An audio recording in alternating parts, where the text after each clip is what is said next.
Welcome to our very first episode of our brand new podcast. Isn't this exciting, Kim? I'm so excited to be here. I'm so excited to do this with you. Well, I am too, because you and I are friends, right? We are. We've been for a long time. A long time. But we have so much fun together. We do, which is why we need to let other people into our fun. Right. And we're like, I'm a radio host, right? I do the radio thing, and you have your thing. Hello, Gorgeous. Right. I am the nonprofit leader for an organization that helps women with cancer, and I'm a television co-host. Oh, excuse me. Yes, you are. And she does a great job leave that out. at everything. Well, no, I struggle with work-life balance like everybody else does. So, you know what? But here's the thing. I need to have more fun. And so 2025, my word of the year is to shine, because I want to shine, but I also want to have more fun. And so that's why I was so excited to do this with you, because I think it'll be fun. Oh, we're going to have a lot of fun. And our lives are in different places as well. Yes. I mean, you're getting married again. And again, I know. And you've got a son who's graduating from college. He is. And 2 dogs that I never thought I'd have. Well, I have 2 dogs, and basically that's all I have. So.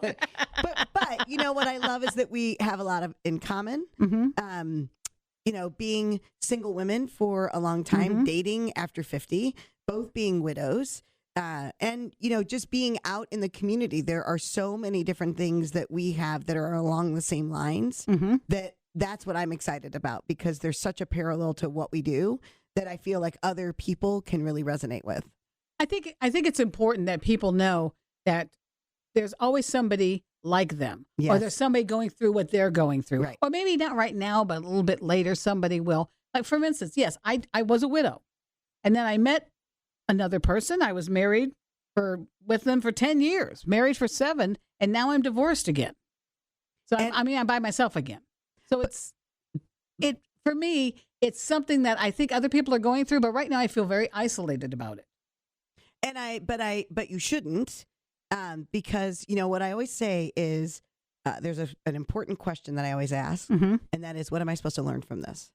Oh. So I feel you have to learn from everything. Oh my gosh, everything. Mike, my late husband, was sick for a long time, and we had holidays and different important events that were interrupted with hospital stays or emergency room visits or doctor's appointments or something. And I would get angry, and it was angry at the situation. And I would say to him, I'm not angry at you. I'm angry at the situation. Well, he couldn't differentiate that. I was just mad all the time. Right. And so I went to a life coach, and I asked her about it. I'm like, what do I need to do? And she said, change the question. Change the question. So instead of asking why, or why is this happening to me, or, change it to, what am I supposed to learn from this? And so when you flip that switch and you start asking, okay, what am I supposed to learn from this? What am I supposed to learn from this season? What am I supposed to learn from this event? What am I supposed to learn from these friends? There's always a lesson in there. And I always say to God, you know what? Teach me now, because I don't want to go through this again. Well, no, there's certain things you don't want to go through, but sometimes you just have to go through. Yeah. As I went through with my divorce. But he and I are still friends. We were talking during the Super Bowl yesterday about but we couldn't be married. Don't you think that that's important, though, to be able to stay amicable during those things? Because I think that if there's bitterness or anger, or you say things, then you have all of that regret and resentment that you just hang onto. So I think you being friends and being amicable, I think that's a good place to be. Well, I always like to be like that. I don't like to cause any problems usually. I don't like to be mad at anybody. I don't like people to be mad at me. But at some point, you have to and that's why I hung in there for so long. You just have to just cut it and move on. And that's the hardest thing. I don't like conflict. I don't like having to be the bad guy or be perceived the bad guy. But in this case, when I had to tell him I filed for divorce and we're getting separate, he kind of looked at me and he goes, I think he was relieved. Yeah. I really think he was relieved about it. And I thought, okay, this might go better than I think it's going to go. Yes. Yeah. And it did. It ended up in that, I have a new house, I'm my whole new life, and I'm happier. And I'm thinking, that's what it's about. Now, we didn't have kids. I have stepkids that are older, and I'm still really close to my stepkids. They're 23 and 28, so they're grown-ups, and they understand the situation perfectly. But it's just going through change. And I think when people think of their life, they think of certain landmarks, certain things they have to do at a certain age. But, sometimes things just come in and they throw you for a loop. You know what I think I have learned over, because you and I are about the same age, and that is that when I especially for Hello Gorgeous, right? I had an executive team. And I remember having all of these amazing people that were friends and family. And I was like, okay, it's going to be like this forever. And I had to let go of it's going to be like this forever and realize that there are just seasons, right? And so there's a reason, a season, and a lifetime. My sister Trisha says that all the time. So there's a reason that people are with you. There's a season that they're with you. And then there are some that are meant to be for a lifetime. But as I've gotten older, I realize that there are just seasons for things. So maybe your ex-husband was in your life for a season to teach you something, lessons, to be loved again. You could be married again, whatever that was. I lived in the same house for 30 years. And last fall, I sold that house. Now, when I look at it, I started a business. I sold a business. I started a nonprofit. We brought our son home to that house. Our son made his first communion, graduated from high school, all the things, all the important, you talked about landmarks, right? All the important landmarks helped, stayed and happened in that house. But when you sit down and you look at it, it was just a season. Mm-hmm. It was just a reason. And so it was okay for me to sell that house. It had been a family home for 100 years and been in our family for 100 years. And so, but it was okay for me to let that go because it was there for a season. And now to be able to be in a new season where I have a new home with my fiance and my son and all the things. But I wonder sometimes, right, if you sit down and you really look at that as a reason, season of a lifetime, and you just, I got to tell you, when Tom and I first started dating, there was a lot of nervousness that went, well, what if, and what if this happens, and what if this happens, and blah, blah, blah, blah, blah. You could get yourself all kind of geeked up. And he would say to me, just let it be good. Sometimes you just got to let it marinate. And let it be good, because I think that we toss ourselves into this frenzy and you don't just enjoy where you're at right now for the moment. It may not be like this forever, but you know what? Right now, it's good. Well, I was unhappy and he was unhappy. So why would we stick that out? Mm-hmm. Why would we continue to be unhappy? Life is too afraid short. Of being alone, but there's so many people that will stay in that unhappiness because they're afraid of being alone. Well, I am alone now, and now I'm thinking, gee, it's not that I don't like being alone. I want to make sure I'm not missing out on life. Mm-hmm. So I've thrown myself into this new house. I'm redoing everything in this new house, trying to get it to be mine. I'm trying to, I did put myself out on the dating apps. That'll be another episode. But I haven't really gone through it wholeheartedly yet because I don't think I'm ready yet. Mm-hmm. But I do think to myself on the weekends, especially, oh God, this is so lonely. I'm watching the Super Bowl by myself. So I had invitations to go other places. But I think right now I just need this time. I don't know if it's called healing or if it's just a time for me to be adjusting. I'm working out. I'm looking better. I'm feeling better. Maybe I'm going to set a goal for myself. But then if I do that, and what if I don't make that goal? Then I'll never meet anybody. You know what I'm saying? I'll just stay in the house. So there's a lot I'm trying to work out yet in my head. But I think that this time alone, and for me, after being a widow, it was very cathartic. I needed that time because, there are things out there that say everywhere, you have to love yourself before you can love anybody else. And so you need to do the work on you, just like I needed to, right? You need to do the work on ourselves so that we can love ourselves. And I got to the point where I enjoyed my alone time. Mm-hmm. I enjoyed being in the house by myself. I would come in and turn the TV on so there was just some news or noise or, the radio or something. But I got to the point where I enjoyed that time by myself because it was like, okay. And then I got to really ask the question, all right, well, who am I and what do I want? Right? When you're not living for anyone else. I mean, I had my son, but by that point in time, he was through high school and that kind of thing when I really started to, before I started to date, because I didn't start dating until he was a senior in high school. But to be able to sit down, think of what an advantage that is. What an amazing opportunity is it for you to be able to say, okay, who am I really and what do I want? Because I know I don't want to stay the way I was. Mm-hmm. Because you have to keep moving and growing. Every relationship you have, when you start the relationship, you're one way. When you end it, it's another. Or if you don't, or as you evolve, there are changes. And either that person moves and changes with you or they don't. And if they don't, then you have to decide, like I did, I felt trapped at that point. I said, I know where I want to be, and this isn't it. Did you like who you were around him? No. I was always upset. I was always eating the wrong things. I wasn't myself. Even my best friend said, you were miserable. You were dying in that house. Mm-hmm. And she didn't mean physically, but mentally. She goes, it was terrible to watch. It was horrible to watch. And I said, I know. I was very unhappy. I was so excited when I got this house. I still feel a little sad about the divorce part because I feel that's a failure. I failed at something, which I don't like to feel, but it kind of was. It was an ending. But the hardest part was when I had to have the moving van there and had to get my stuff in the truck and had to just drive off. And what do you say? Do you say bye? What do you say? See you later? But we're still friendly, but I don't have that person next to me. But again, the person I had next to me was not the one that helped me along and was helping me through life and being a positive influence on it for whatever reason. When I wasn't for him. Right. And so when I remember I had a relationship in between my late husband and my fiance now. And I remember that I felt much the same way. And what my fiance does now for me that I didn't have before, and when I went looking for, was I wanted somebody to enhance me. Mm-hmm. I didn't want somebody to change me. I didn't want somebody to make me something that I wasn't. I wanted somebody that would take all the good qualities that I had and make them better.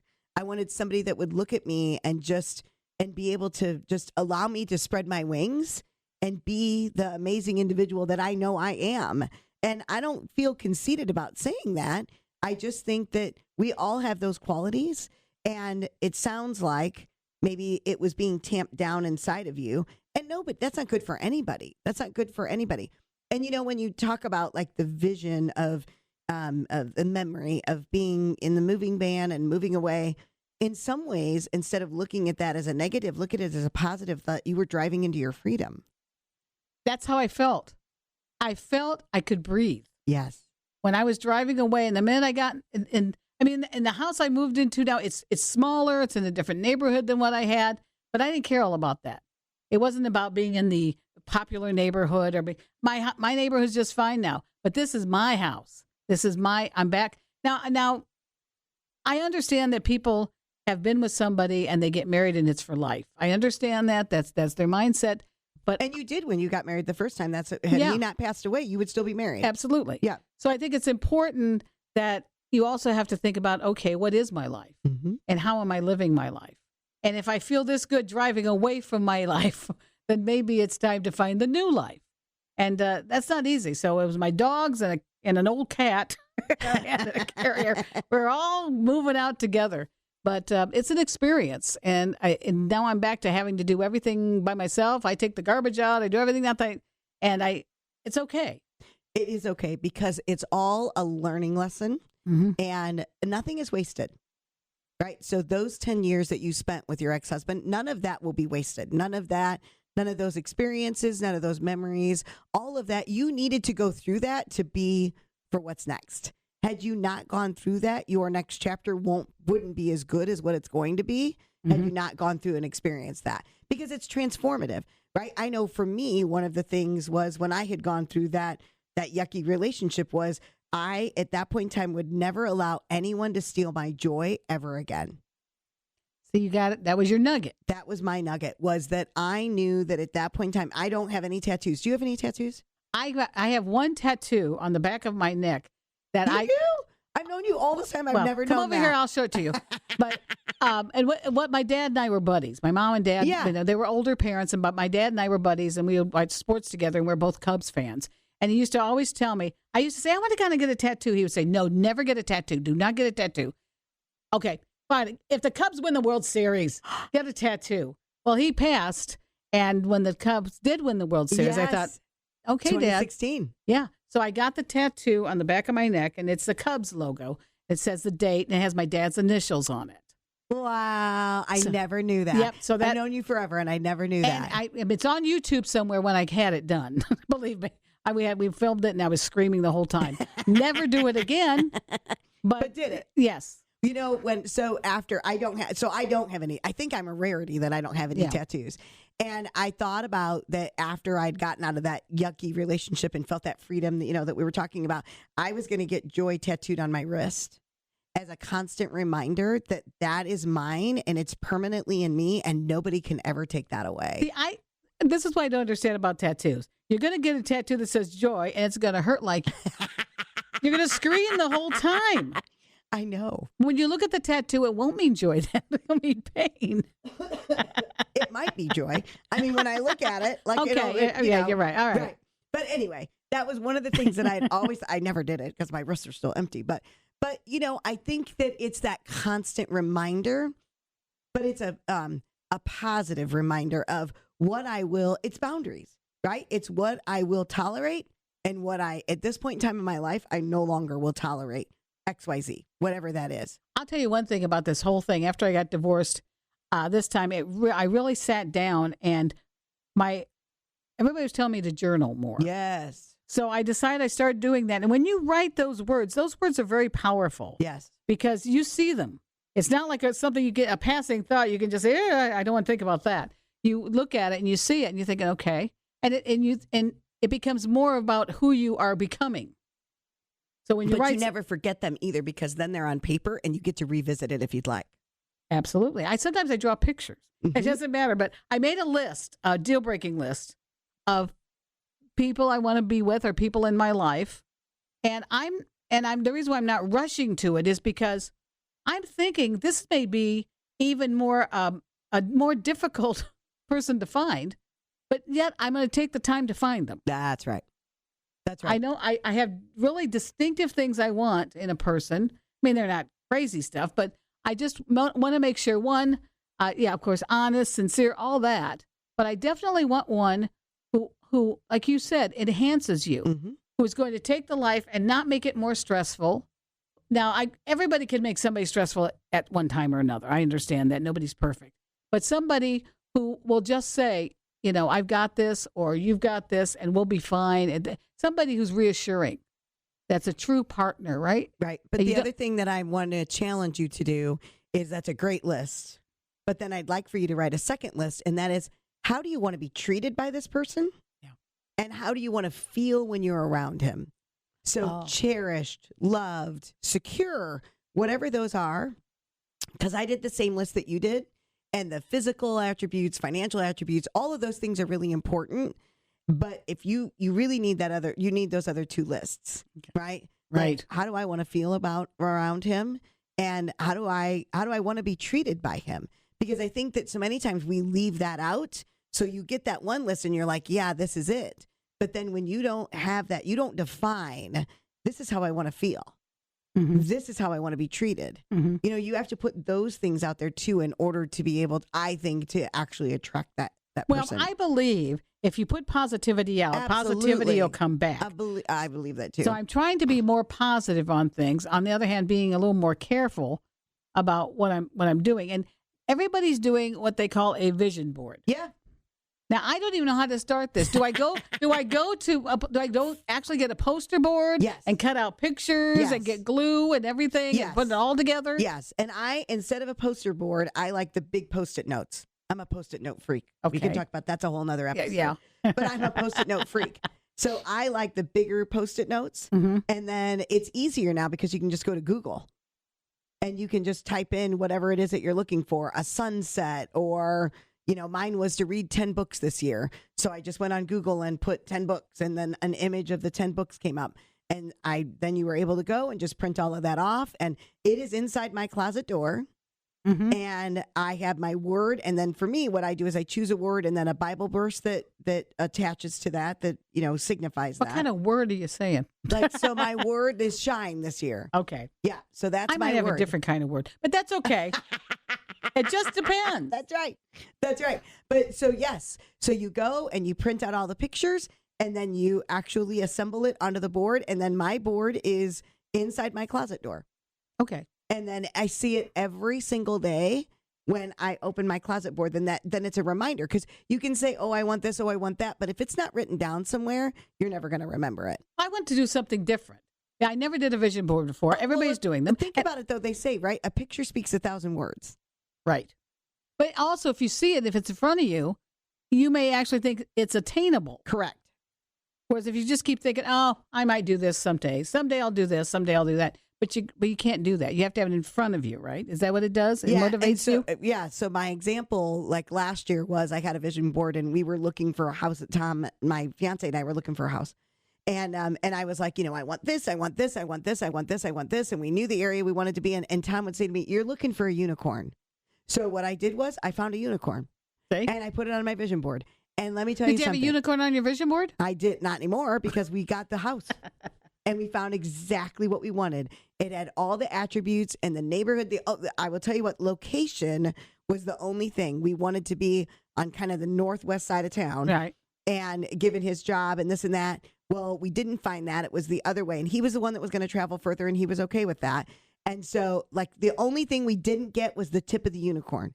Everything else we got. We got all the attributes that we were looking for in a home. And so I'm like, so that I cross that unicorn. So what I do is I keep my vision board up, and then as I attain those goals and those things that I want, then I cross them off. There's something about physically having that list and checking them off. It's amazing. I don't think I'm going to do a vision board. I think I'm just going to pin the tail on the unicorn.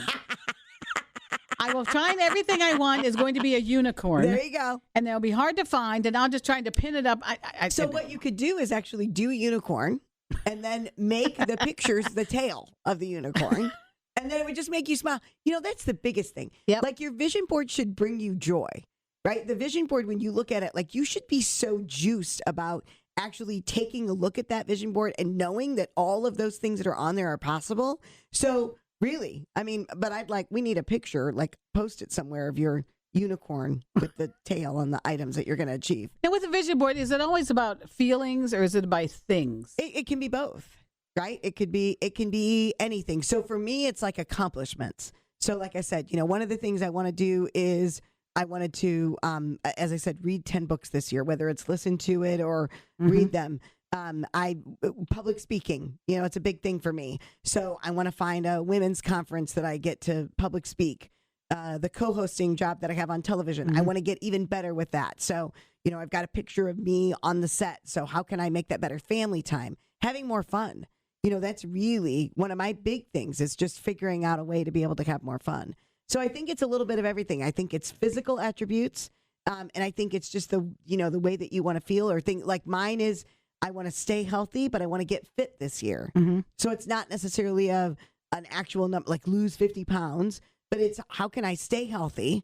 And then how can I get more fit? Because at my age, that's what it is. It's not necessarily about weight loss. It is just getting stronger. And plus, that's old habits you don't want to get into again. Right. I'm going to lose 50 pounds. Then you don't. Then there you go again. That's right. You're going back and forth, back and forth, back and forth. So it's better to do that. But it's also good when you think about, doing things like that. And when you think about, okay, let me try and manifest this. Let me see how I can make this really happen. And so you find yourself, I know I do, when I'm trying to think about this vision board and things I want to do, not even a vision board, but things I want to do in my life.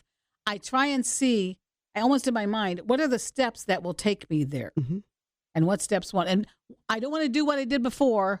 I want to have a whole new way of doing it, and see if it'll be more successful, or I'll find out that I want to go another direction.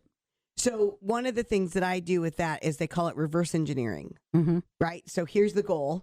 Right. So 10 books, reading 10 books is my goal, right? So then I'm like, all right, how many days are there in the year? And what do I need to do? How many pages do I need to read every single day, or how many words in order to achieve that goal of 10 books a year?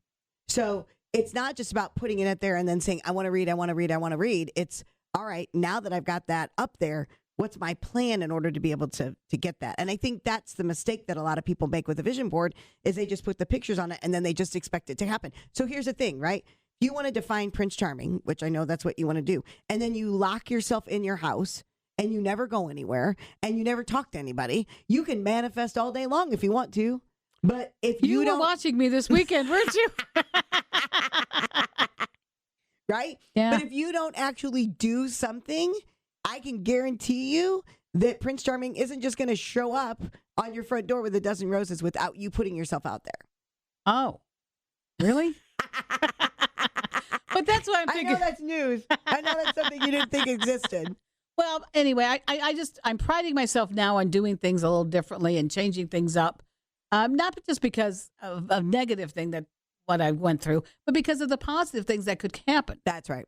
I'm trying to be more positive. And I have my best friend keeps telling me, she goes, you got to be positive. What you throw out there, you'll throw in. You'll get back. You got to throw it out. I said, okay, I'll throw out all. Okay, here we go. But I think no matter what you get out of anything in life is what you put into it. And you're right. I can't sit at home, in my sweatpants for 2 days and expect that I'm going to, because, I can't be on these dating sites or whatever, which will be our next. Our next we have stories. Our next episode on this podcast, because we're just getting into the surface now. I mean, I'm a radio person. I've been a radio on-air personality for almost 38 years. 25 years at my station I'm at now, B100, and I love it. We're in South Bend, Indiana, and we both have. Let's just say we like to be out in the public. We do. I do. I love being out in the public. I love talking to people, I like being with people. But there's just sometimes on the weekends, I just go in my little hole and I just sit with the dogs and just relax. Well, because you don't have to be on at home. No. And I think that's part of it, because you are a public personality like myself, that you feel like when you're out, you have to be on. But what you see here and what you see there is the same. Me too. Well, except I probably wouldn't be in sweatpants. Oh, no. I've never seen you not dressed up. Oh, you didn't see me Saturday at the grocery store then? Oh, yeah. Here's what I have to do when I went on a weekend. All right, here's my weekend. I did go swimming for exercise. But when I go swimming, I wear my bathing suit, and then I have like a sweater and sweatpants on over it. Yes. So here's my big dilemma on Saturday after I went swimming. I said, okay, should I go grocery shopping before or after? Because before, I'll have at least my bathing suit on underneath. And after, I'll have nothing on underneath. And I'm thinking, I don't know if I want that look, especially in public. Right. So I thought, So that was my big dilemma. I ended up going beforehand because it was so cold I could leave the groceries in the car while I went swimming. I would have done the same thing. Yeah. But sometimes that's all the questions I want to deal with. Right. Before swimming or after swimming? Yeah. Is that when I grocery the girls shop? Look better with my swimsuit on. That's right. So I'll definitely do that. That's right. And I did on Saturday. I don't do it very often, but I got up early, like at 5 o'clock in the morning, and I did some work, and then, let the dogs out and did some things. And then we were going to go grocery shopping. I'm like, well, you know what? I'm just going to throw on sweats and just go. I didn't do my hair or do my makeup. I didn't put lipstick on, which is something you rarely see. I never see you without makeup on. I know. Nope. I didn't have any makeup on. I didn't have anything. And I thought, it is what it is, and I'm with you, right? So whether it's here, whether it's on stage speaking, whether it's on TV, I want people to know that you and I are both the same thing. What you see is what you get. What you hear through this podcast, if you were running into us in public, it's the same person that you're going to see out in public. Oh, absolutely. And so, I just was like, well, it's just all unfiltered. This is what you get. You get no makeup, you get no lipstick, you get nothing. And of course, you run into people and that's it. But there are days where, because I do hair and makeup every single day, I'm like, I just am not in the mood to do that right now. I just want to be able to get up and just go out. Because it takes me, how long does it take you to get ready in the morning? You mean just my face or my hair? Or all of it together? The whole thing. Oh, probably an hour. Yeah, me too. And I'm like, I don't want to waste time for an hour right now. I want to go to the grocery store and beat the crowds and get into Sam's Club before everybody else gets there. And that's with my clothes out. I'm like a fireman. Yeah. They're all laid out. All I have to do out of the shower is just throw them on and then rearrange them somehow and then put makeup on, do my hair. Yeah, it definitely is. And I have certain times if I know if I'm running late. Okay. Oh, I got 10 more minutes here. Okay, let's do this. Now, let me ask you something. Do you ever wear a hat when you go out? Sometimes. Because my hair, I do brush my hair, but I'll put the hat on. And I'm not trying to disguise myself. Yeah. But my hair looks bad. And I just don't want to have to straighten it or curl it or do anything else with it. I wore a hat one time. Really? And Tom said, what's with the hat? And I'm like, it had the Hello Gorgeous logo on it and everything. Right. We had it logoed and it was a female hat. It wasn't like one of the big bulky. And he's like, yeah, I can't do that. I'm like, really? He just never said anything at all. But I do the same thing. I would wear a hat because I would get up in the morning and we were going to run an errand and I'd throw it on so that it would camouflage the bedhead that was underneath of it. But yeah, so. Well, isn't that funny? Because I know a lot of times people when they see me in a hat, they usually think, "Oh, are you going to work out? Yeah. Are you going to this grocery store?" Like, why? Why? He goes, "Oh." Then they don't say anything. So I know I really look bad, but that's okay. I don't think you look bad. You probably just look different. Okay, differently bad. That's fine. That's all good. But you know what? It's already time for us to end the episode of Unfiltered Brew. I love this. Is so fun. Our very first episode. Our very first episode of Unfiltered Brew. This is so exciting. I love it. Please let us know what you think, or you might need a little couple more to figure it out. But let me know what you think. You can find it on my Facebook page, Deb Miles on Facebook, on Instagram. Deb at b100.com is my email. What's your information there, Kim? K Becker at hellogorgeous.org is my email. You'll be able to find me at Kim Becker Inspires on Instagram and on Facebook. Okay, make sure you check it out. Thank you very much. And subscribe to the podcast, too, because then they'll let you know when new episodes drop. Absolutely, it will. And we're all excited about this because this is going to be dropping around, I think, Valentine's Day. Yeah, this will be awesome. I love that. I'm excited. I do, too. Lots of love. Have a wonderful month. All right. Bye. See you soon.